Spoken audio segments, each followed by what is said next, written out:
Welcome to dBrief. I, Deepika, will take you through the highlights of the webinar West Zone MHAMLCON, which was recently organized by DigiShield in association with Indian Medical Association, MS Medico Legal Cell, Pune on 25th September 2020.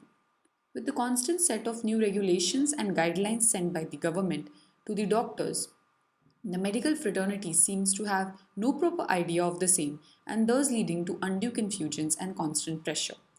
While the doctors are getting continuously targeted by the common public, the situation seems to have no end soon.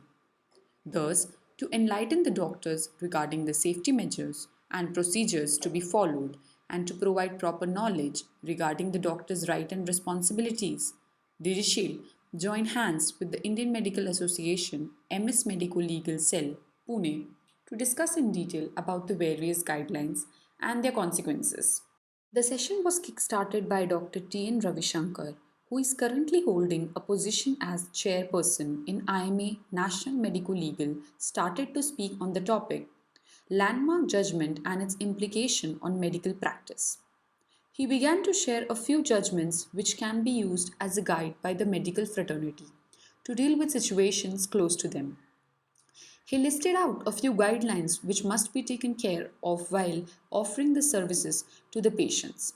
To know what is the procedure to be adopted by the High Court when such an application is filed, let's just hear it from him. For an euthanasia in this country, they will have to apply to the Chief Justice of the High Court and at least a two-bench judge. They have to have 3 consultants. One has to be a neurologist, and then one should be a psychiatrist, and the third a physician, and they should come and give an opinion that furthermore treatment is not possible. The committee of 3 doctors nominated by the bench should carefully examine the patient and also consult the record of the patient as well as taking the view of the hospital staff and submitted reports to the High Court bench. And simultaneously with the appointment of the committee of the doctors, the court will decide on a passive euthanasia, not an active euthanasia. I think this is an issue which comes when the patient stays, do not resuscitate.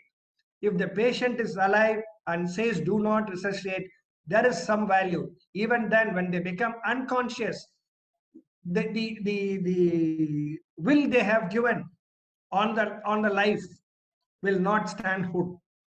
So do not resuscitate will always have to be taken with caution, and there are ifs and buts and between the lines to proceed on such an issue of do not resuscitate. But then passive euthanasia, and the big list of opinion was given there by the court on proceeding of euthanasia.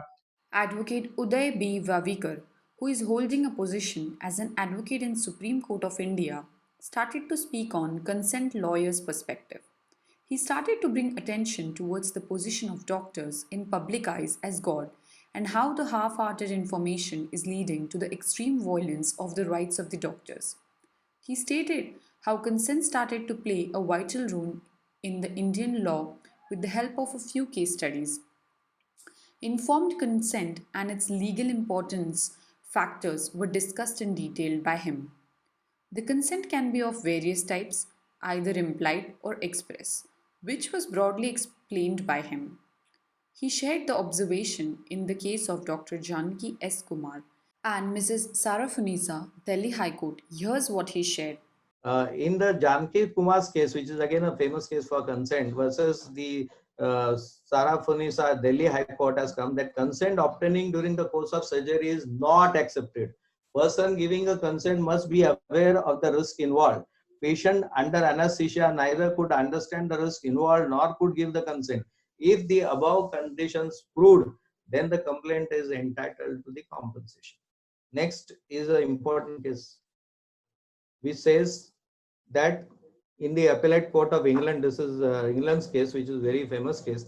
It was held that the additional further treatment operation, which can be done outside the consented procedure, should be confined to only such treatment operation is necessary to meet the emergency.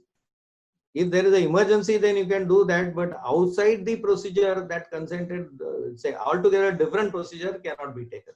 In Nizam's Institute of Medical Services and Prasanna Danka and others, the Supreme Court retired the principle that the consent given for specific treatment procedure will not be considered valid for conducting some other treatment procedure, Moreover, the correctness or the appropriateness of the treatment and procedure doesn't make the treatment legal in the absence of consent for treatment. This is another vital point which I was stating. We have already explained this. Up next, Dr. Shiv Kumar Utture, who is holding a position as President in Maharashtra Medical Council, started to address the topic doctor-patient relationship in the era of litigation. He points out the agreement detail, which contains the basic needs to form a doctor-patient relationship and its uniqueness. He explained the different categories of doctor-patient relationship along with the principles which surrounds it. The Dr. Shiv Kumar Utture shared the model of patient-doctor relationship along with the importance of communication in the same. He concludes him by sharing a few tips. Let's hear it from him. So you have to be honest, you have to with the patient, you have to fully involve the patient and the relatives in far as the treatment is concerned. Avoid abusing your position as a doctor. So don't be paternalistic. You have to be, mutuality has to be there as you work with your patient, and work with your colleagues in the ways that best serves the interest of your patients. The webinar turned out to be interesting when Advocate Gopinath Shenoy, who is a senior medico legal consultant in the Supreme Court, started to speak on the topic what is not medical negligence. He began to explain the Boehm's law and cleared the confusion which most of the doctors have in general. One by one, the principle of Boehm's law was explained in detail by him. The treatment rendered by the doctor should be reasonable on that. Let's hear what he has to say. The English courts have gone to the extent of saying, and all the Indian courts have adopted this. Remember, have adopted this, and that is the standard of care that is to be expected by the doctor need not be the best standard. It should not be the worst standard. But if at all it is somewhere in between, if at all it is somewhere in between, that is good enough. Because many a times what the complainant does, complaint says, these things should have been done. Well, and it is not possible for the doctor to go exactly by the textbook. But is it required for the doctors to go exactly by the textbooks is the question. And the answer is no. It is not required for the doctors to do everything that the textbooks mention. If the treatment given by the doctor is reasonable, I'm repeating, it need not be the best, it should not be the worst. But if at all it is somewhere in between, if at all it is reasonable, that is exactly what the law wants from you. So it is for you to tell the court that the treatment given by me may not be the best, may not be actually what is written in the textbooks, but it definitely is reasonable, because what happens is that there is no something known as standardization of the standard of care. Remember this, I'm repeating the words. There cannot be something known as standardization of standard of care.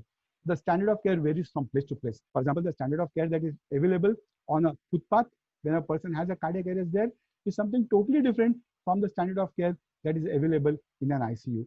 Remember, the standard of care that is available in an airplane, right in midair, is something totally different from the standard of care that is expected from an ICU. So it changes from place to place, and it changes from person to person in as much as the standard that is expected, the standard of care expected from a super consultant, a super specialist, is much more than what is expected from a family physician. So Mr. Sanket Parale, who is currently directing DigiShield, explained how DigiShield had created a platform where doctors can benefit from online payment collections without any physical contact. He told the working of this app and the benefit of digitalization in the field of medicine. It is a platform that supports telemedicine, teleconsultation, electronic documentation, and so on. It provides secure and hassle-less experience to the doctors with a free lifetime registration for IMA members. The webinar was concluded on a good note when Dr. Santosh Kakade, who is a member in Maharashtra State Dispute Redressal Commission, Mumbai, started to address a very vital topic, standards of accepted practice. He started by explaining the term medical negligence, followed by the explanation of standard care. He went on to provide some insights about acceptable standards of care and its importance while sharing some case studies on the same. Let's see what are his suggestions regarding the acceptance of standards. Over the period of time, I think who should now come forward and put forward the definitions of the accepted standards of practice in each and every disease or treatment of the disease as such. So I think our medical associations at the national level, at the state level, they must come forward, they must define, they must document everything, they decide what is defensible, acceptable, accepted standards of medical practice. And this is a robust exercise, but it should be done. And if there is equality means the standardization is there across the specialty, I think that probably might also be accepted from the medical associations point of view, that this is an accepted practice. So the courts probably may accept this. So I actually urge the medical associations that this exercise must be undertaken, and this must be decided. Every member of the association should know what is the accepted standard while treating each and every patient, and how that must be documented, considering that every patient is potentially litigant. So documenting the standards and making them available to all, even the courts when required. I'm sure if the similar exercise is undertaken, probably the courts also will be able to accept that this is what is the accepted practice. To watch the entire video, please visit our website www.digishield.me and click on the debrief menu.